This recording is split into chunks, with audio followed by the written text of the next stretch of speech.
When people talk about the Niger Delta struggle, Ken Saro-Wiwa, militancy, oil bunkering, it all traces back to one man, Isaac Jasper Adaka Boro.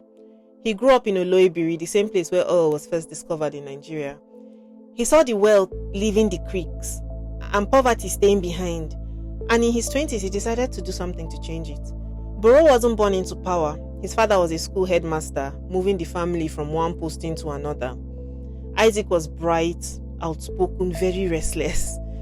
He taught for a while, then he joined the police briefly, and then he won a scholarship to study chemistry at the University of Nigeria in Nsukka. There he became the student union president, and you know how student politics can be. That was his first real platform.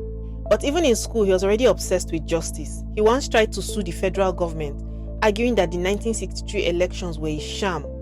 He introduced buses on campus to serve the students. He wasn't just talking, he was doing. Still, what weighed on him most was home. The Niger Delta, the Ijaw people, how they were being ignored. Oil was flowing daily from their land, yet they had nothing to show for it. So he made a choice that most people would not even dream about. At just 27, Boro and about 150 young men, they formed the Niger Delta Volunteer Force. Armed with rifles and determination, they declared Niger Delta Republic. On February 23, 1966, he told his men that morning, "Remember your petroleum which is being pumped out daily from your veins. Do not forget your poverty in the midst of plenty." For 12 days, they fought federal troops and regional troops. They captured a few towns, they raised their own flags, but they were outnumbered and outgunned. On March 6th, the rebellion was crushed.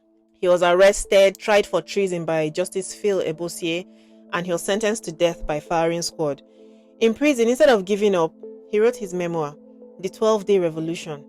It wasn't published until 1982, that's 14 years after his death, when his family and the Niger Delta supporters finally released it to keep his story alive.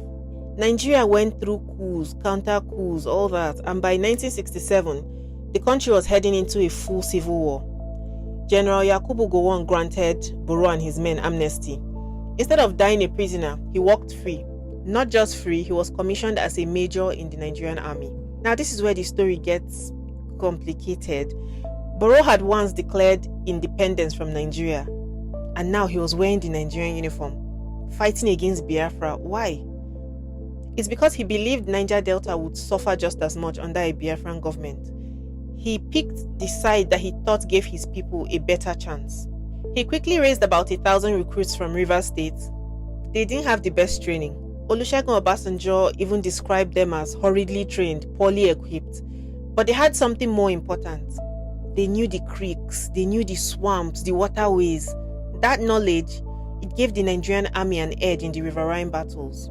Under Boro's command in the 3rd Marine Commando Division, led by Colonel Benjamin Adekunle, they helped to capture Port Harcourt and other oil towns for the federal side. Then in May 1968, Boro died near Ogu in Rivers State. Some accounts say May 9th, others say May 16th. Officially, the story was that he was killed in action by retreating Biafran soldiers. But many in the Niger Delta, they don't believe it. They suspect that he was betrayed, set up by the same Nigerian army that he was fighting for. Whatever the truth is, he was just 29 years old. After the war, he was buried in Lagos, but in 2013, his remains were brought back to Bayelsa and reburied at Ijaw Heroes Park. Every May, his people still celebrate Boro Day, laying wreaths, singing songs, remembering his sacrifice. Isaac Jasper Adaka Boro is remembered as Nigeria's first cessationist, even before Ojukwu. To some Nigerians, he'll always be a rebel, but to the Niger Delta, he's a hero, the man who first stood up and said, "Our oil, our right."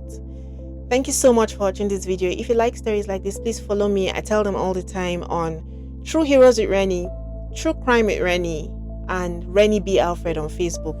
Thank you.